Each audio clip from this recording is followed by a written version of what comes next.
Sluníčka, já vás zdravím. A dostala jsem takový šílený nápad, že bych vždycky mohla, když někam pojedu, natočit vám nějaký povídání. Třeba na téma, který vás zajímá, nebo co se chcete zeptat, nebo otázky, odpovědi a takové blbosti. A bylo by to takovýto video bez různých příkras, že bych ho nestříhala, že by teda nemělo úplně jako extra formát. Občas budu mít hnusný stíny v obličeji, nebudu se na vás moc dívat, protože se samozřejmě musím jakoby věnovat řízení, jenom tady budu mít prostě někde pichnutý telefon a budu si s váma takto povídat.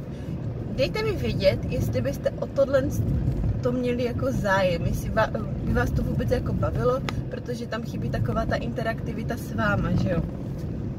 Protože se nebudu dívat na vás, možná zjistíte, že jsem mizerný nebo skvělý řidič, to nechám na posouzení, ale jako bylo to takové jako mimořádný, že jsme si mohli prostě jako udělat takový jakoby sezeníčko, pokec, já nevím, třeba otázky, odpovědi, nebo prostě co vás zajímá, tak mi dejte vědět, jestli by o to byl zájem a jestli by vám to vlastně bylo vůbec k něčemu.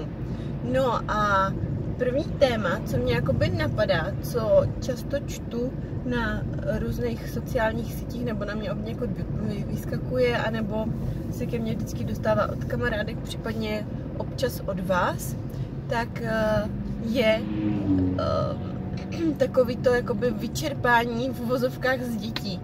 Když dítě nespí, když prostě je to všechno na prd a když je to prostě strašně náročný, protože občas to rodičovství náročný je, nebudu říkat mateřství, protože tátum to taky dává občas pořádně zabrat a proto dítě to musí být taky občas s náma strašně náročný, tak kde vzít takovou tu energii, když prostě to miminko prostě vám dává zatopit, nebo ani nemusí to být miminko, ale prostě dítě všeobecně, když prostě buď s tím spaním, že prostě vám nespí, a nebo v uvozovkách zlobí. Já si myslím, že děti nezlobí, protože děti jsou děti a to všechno k tomu jakoby patří, že?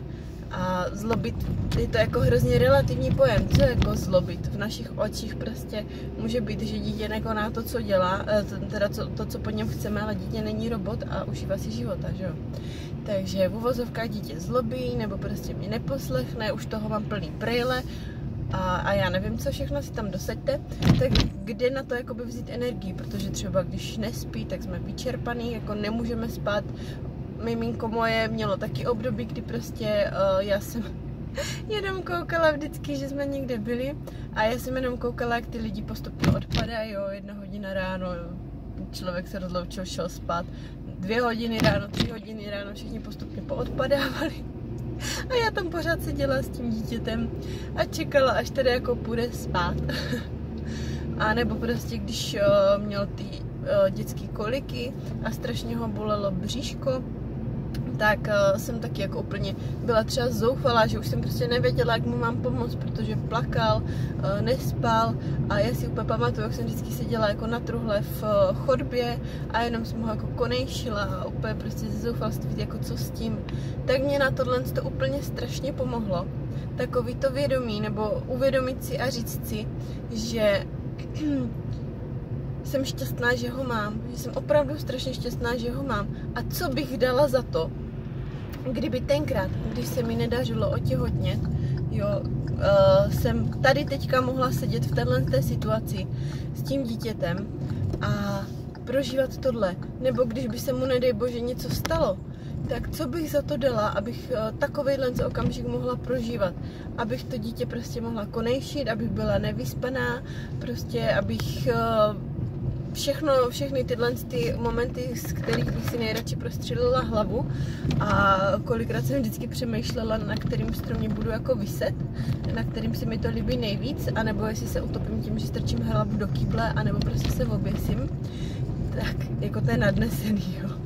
Ale občas to prostě fakt jako byl záhul, tak mi strašně pomohlo to vědomí, jako Adriano, seber se a uvědom si, co by si za to prostě dala. Před těma třeba 2 rokama, když si se tak strašně jako toužila po dítěti a to dítě nepřicházelo, nebo když si o to první miminko přišla, co bys dala za to, aby to tady prostě teďka mohla konejšit.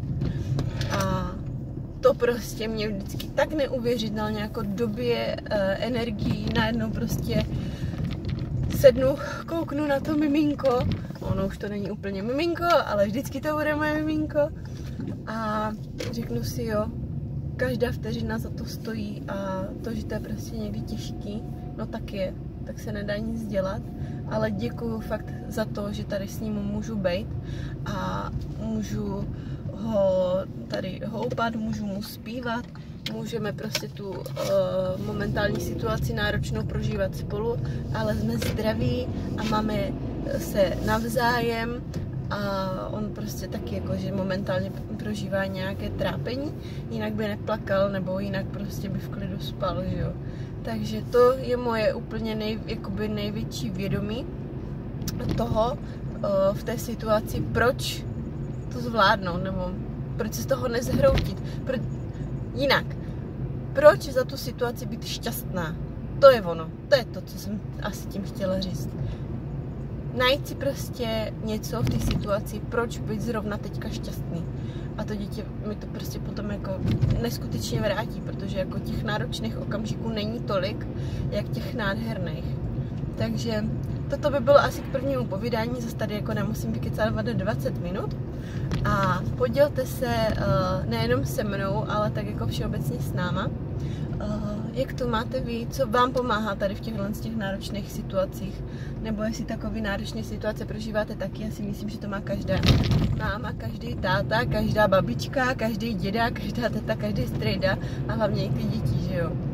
Takže mi dejte vědět, co vám zabírá, nebo co pro vás jsou ty nejnáročnější situace a taky mi dejte vědět, jestli o takovýhle formát videa stojíte a já se na vás zase budu hrozně těšit. Teďka vám to přidám, protože to nebudu fakt jako nějak upravovat žádný světla, žádný stíny a mohlo by být prostě takovýhle zpovídání vždycky na nějaký daný téma, na který nebudu se potřebovat jakoby nějak úplně zamýšlet nebo prostě vám to říct nějakou lepšější formou.